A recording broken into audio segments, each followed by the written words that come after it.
Good morning. Hello. If you're finding me for the first time, my name is Penny. I welcome you into my private space. I come in here to inspire one person, to educate one person. I welcome you to listen and learn. I hope by the time you're done listening to me, you'd have learned something that is going to bring peace within you, and that's going to give you peace in your community or with your family or with your co-workers. My primary goal is to try and help people remind themselves that you have to live a life with purpose. And if you want to live a life with purpose, you have to be intentional. I keep this film. You have to be intentional in everything that you're doing.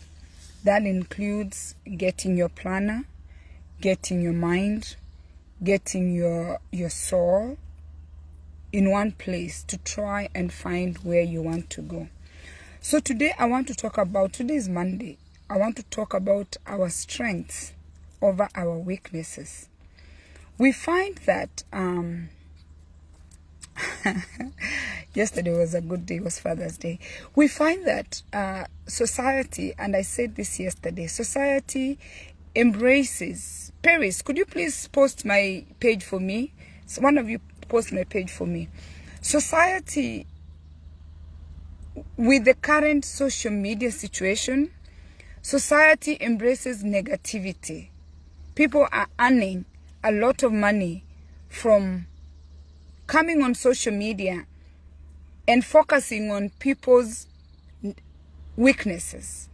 It pays for someone to come online and say a lot of negative things about me. It pays for people to get videos of people to post them online, and they are paid. I want you to know, if you're not aware, we're in an environment, or we are living in times where people earn from shaming other people. Most of the people who are trending, most of the people who have this large following, some of them, not most of them, some of them, they are earning from trashing someone. They are earning from people's weaknesses. When they have information about me, they want to share and tell everybody that Penny is this and Penny is that. And today, I want to remind you, I'm reading this book. It's a very good book. I want to remind you that the writer of the book is Don Clifton. And the title of the book is Strength Finders. Strength Finder. Discover your strengths. We know our strengths. Most of us know what we are good at. You can sit, actually, if you've never done that, you can sit and know exactly what you're good at. Some of us are earning from what we are good at. Some of us don't even know what we are good at because we wobble, which starts with our parents. Our parents not only pinpoint the positives, they pinpoint the negatives. I'm in the generation that the parents only spoke to you when they had something negative to say. I don't remember, especially from my mom, hearing anything positive. From my mom, I don't remember her complimenting me. There was nothing coming out of my mom's mouth to me that was, you're doing a good job, or this is great, you're good in this. My father did more of that because he was more knowledgeable. And I don't think my mom didn't do that because she didn't want to do it, but she didn't know. She was not aware that she needed to say something to me. And even in her marriage, when I look at my parents' marriage, I later asked my dad to tell me those things that were good about my mom. What was she good at? And good morning, my daddy. And my dad told me my mom was polite.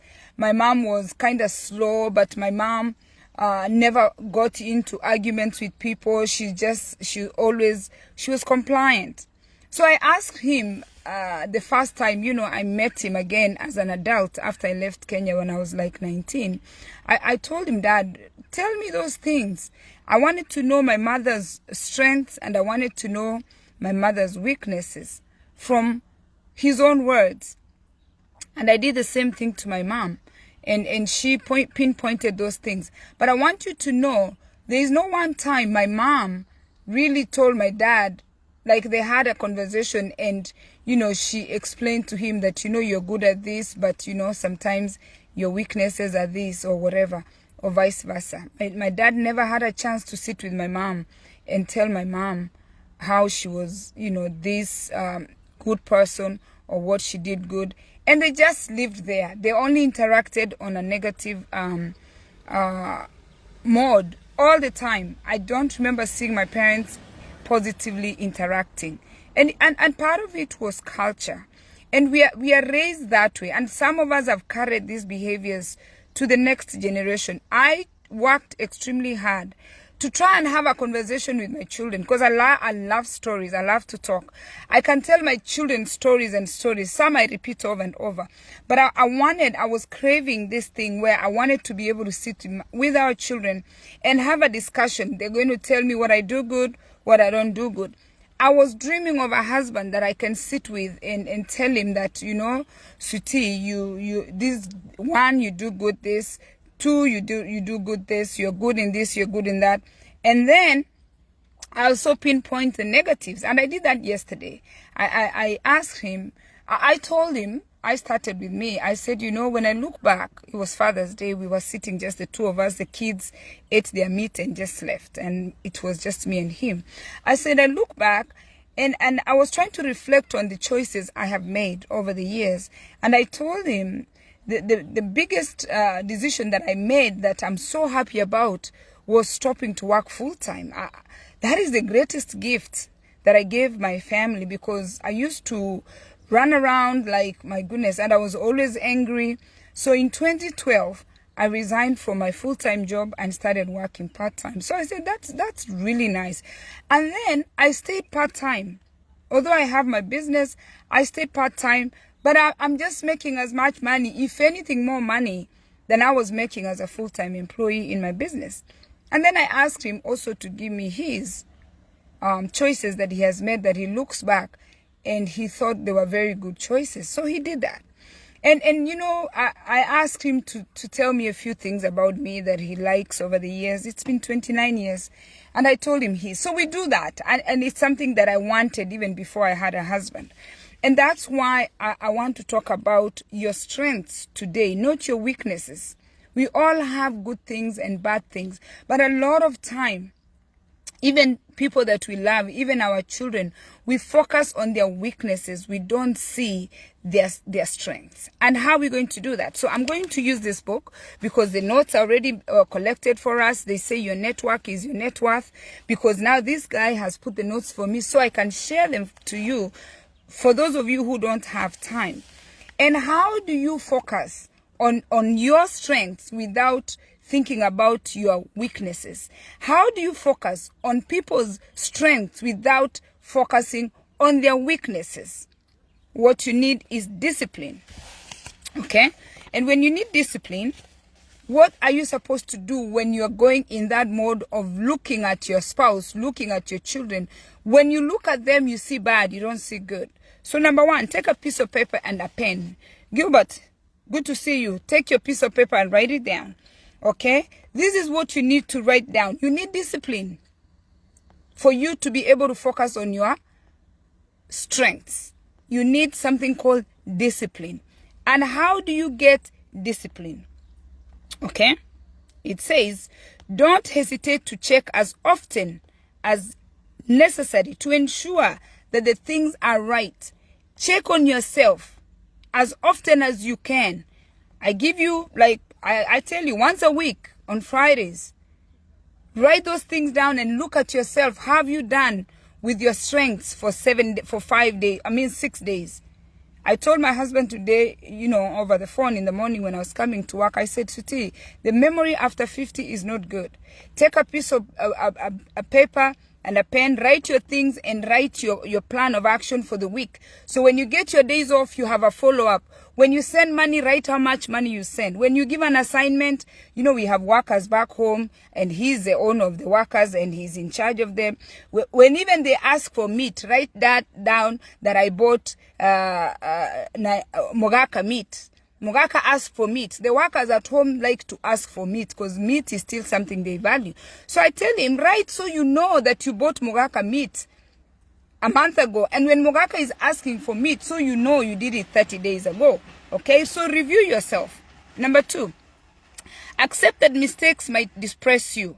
Okay, accept that mistakes might depress you. When your weaknesses are visible, you might be depressed. Accept that. Once you're in acceptance, you're not going to dwell on your weaknesses as much as, when you know what, I make mistakes and it is okay. Okay? Number 3, recognize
get organized. So make sure that you are increasing your efficiency so that way you can ace your strengths. Okay? You not only create order, you probably crave it. People not only create order, but we crave order, but we don't even know how to get order. How are you going to do that? You are going to sit down and ask yourself, what are you putting in order? If it's you have this and you have this, you can decide, are you putting them like this or you're putting them like this? All of us crave order. So decide this order that you want. How are you going to do this order? Are you going, if you put this over this one is big, you want to arrange them. No, you want to put this one here. So we need to create order. Discipline yourself to create order in your life.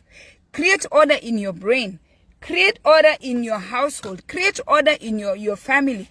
Tell your children ahead of time, like I'm telling now my children ahead of time, we are going on vacation. I need my children to come with me twice a year. I need my children, adult children I'm talking about, I need them 1 week in the summer and 1 week during Christmas. 2 weeks a year, I want time for my adult children. So create that order and tell them we'll be in such and such a place. If you don't create that order, your household is going to be in a mess. Okay? Timelines will motivate you. Write that down. Timelines will motivate you. If you set a goal, like now, remember I have that, my book, my planner. Where's my planner? I have the planner from last year and I have my planner. I have my planner for this year.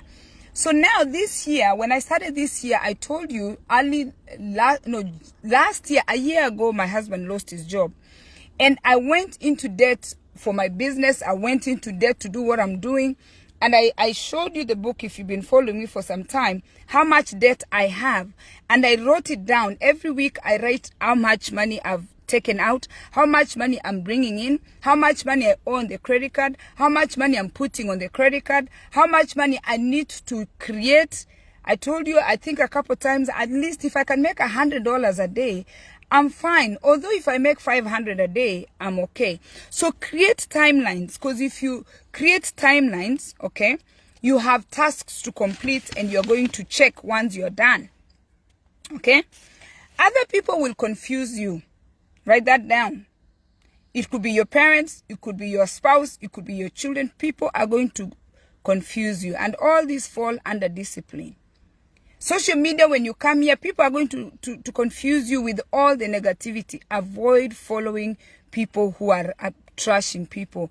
Avoid spending time with people who are not adding value to your life, online and offline. People will confuse your discipline. People are going to take you out of the way. They're going to invite you to things. People will confuse you. The people who are going to stay and focus on their strength are the people who have that discipline. Do not fall into that. Okay? Seek out roles and responsibilities that have structure. Try to put structure in your life. I'm gifted from my father. My father gifted me structure. I grew up in a home that had structure. I've raised my children with structure. Every now and then we break it, but we have grown as a family with structure. We know on Monday what we do. On Tuesday, every day in my house, we know what to do. We know what we are cooking. It's an everyday thing, and once in a while we can go out of that structure. For you to succeed, to see the success of your strengths, create structure where you know on Friday is the day for me to do food shopping. On Tuesday is the day for me to go to the gym. On Monday is the day that I take my son to soccer. On Wednesday is the day we go to church. On Thursday, I'm going to go to the chicken or it's dance. On Friday, this. On Saturday is the day for my business. Have that structure. The structure is going to give you results. And the last one, create routines that require you to systematically follow through. Over time, people will come to appreciate this kind of predictability. Okay, English is hard. To be predictable. Like people know Penny is going to do this. People know Yobesh is doing this. People know Jacinta. People are going to look at you and know what to expect from you because you know what? You have created routines. You know on Friday we are meeting. You know on Monday we are doing this. You know at 8 a.m. you're taking your tea. I know my porridge, my tea is here. I know my lunch bag is here. Create those routines that you're going to follow on a regular basis, and people are going to start, your strengths are going to be visible, and people will appreciate you more because you know what? When you have routines, it's easy to deliver. When you don't have a routine, anything goes. When you have a routine, you know on Friday is food shopping. On Monday is this. You know that nothing is going to come and distract you from what you are supposed to do. Okay? So, with that said, I hope you listened. I hope you learned one or two things. I don't want to take too much of your time. And I hope you're able to apply one or two things that you heard from me. And please share this video so we can get more people to create more awareness how a regular person is supposed to be. Social media has taken everything away from us. We have to reclaim it back by trying to be disciplined and focusing on our strengths, not our weaknesses, and minding your business. It is not easy to mind your business. Your business is very hard to mind because you know what? We forget that everybody is minding their businesses. The people we celebrate the most, they have been minding their business until they have produced something that you can consume. Last week I asked you, what have you created that people can consume? You're consuming me. You're consuming all the movie stars. You're consuming the radio. You're driving a car. You're consuming everything left, right, and center. But what are you giving to the universe so other people can consume? Life is lived with a purpose. When you have an intention to live a life that has purpose, nobody is supposed to come and tell you. You're supposed to know that this is my life. Life is a journey. And when we are going on a journey, or if you're traveling, if you're going away, what do? You start packing. You start organizing your house. You clean your house. I see a lot of Kenyans. I don't know about other countries. I see a lot of Kenyans who are traveling to Kenya. When they are going to Kenya, they go shopping. They buy new clothes. That's when you see them even buying makeup. I see Kenyans transform. Even their pictures you see on social media is not the Kenyan you know here. Because you know what? They are going somewhere. They prepare. They put money away. They accumulate time. They prepare for that trip to go visit their loved ones. And that is living a life with purpose. Living a life with purpose, you do not wait to prepare to go on vacation. That's when you put your life together. Living a life with purpose is when you prepare your own life, you sit down and know that this is where I want to go. Don't just do it when people are supposed to see you. Don't do it because you want people to know that you are excelling. You're doing it for people. Do it for you, your own personal life. And finally, our pastor yesterday preached about fathers loving their husbands, and their wives. Fathers loving their wives. Okay, and he told the men, he read a few things that men supposed to do for their wives. And one of the things that the pastor read, remember, pastor is a human being. We always put pastors in a place where we don't think they, we think they're right. But pastor said something that I don't agree with, and I want to share it today because it is in regards to discipline. Pastor said that men, compliment your wife in front of people. I thought that was off, and I told my husband and a friend of mine that was over. I think we are so caught up in trying to please people. Why should my husband wait to compliment me in front of people? What is my goal? What is his goal? Why should he do these things? Why should he touch me in public so people can see? And I think that's what has caused a lot of problem in society, because he can compliment me in front of people, but in private he's not saying anything. The other 9 things or whatever 8 things he read, some of them I agreed with them, but you need to tailor yourself to you. You don't do things because people are doing. You don't have the same level of discipline. If my husband is not disciplined to wake up and go to work and take care of the family and be a provider and a protector, he's not going to come and do this PDA and start telling me I love you in front of people, holding me, kissing me in front of people, and yet in the home he's not providing and he's not protecting.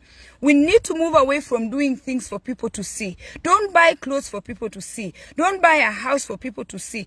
Get to a zone where you have discipline enough to do things just for you. Nobody has to see. I don't have to put lipstick for anybody. I stayed like this. I don't have to put foundation. The hair can be like this. Once we get to that point where we are not doing anything for anybody, we are doing things for us. Don't do things so you can please people. It is very, very expensive to please people. It is very, very expensive to do things because you want people to see. And that is what's wrong with social media. And that's what's wrong with the society. You're buying a house for people to see. You are buying a car for people to see. You're holding your wife's hand for people to see. You're posting. Listen, as much as, yes, compliments are everything, but don't do things. Discipline yourself in a way that you're not doing things for other people to see. Yes, Gilbert, people are borrowing. I see people here borrowing money when they are traveling to Kenya, and my heart breaks. They rent a car for $50 a day. They don't even make $50 a day in America, but they want people to see them that they are doing good.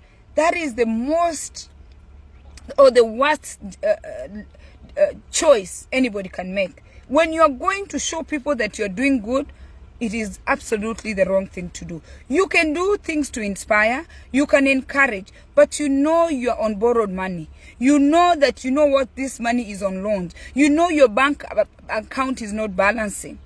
So you need that discipline so you can stay within your budget. You need that discipline. So that way, when you go to sleep at night, when you look at all your bills and everything that you're doing, you are grateful that you made those decisions, because you don't owe anybody an explanation, including your parents. You're the parent, or you're your own boss. Once you turn 18, everything belongs to you. You are the one who's going to build an empire that is going to be carried on for the next, I don't know, however generations that God is going to bless you with. Thank you for watching. Share this video.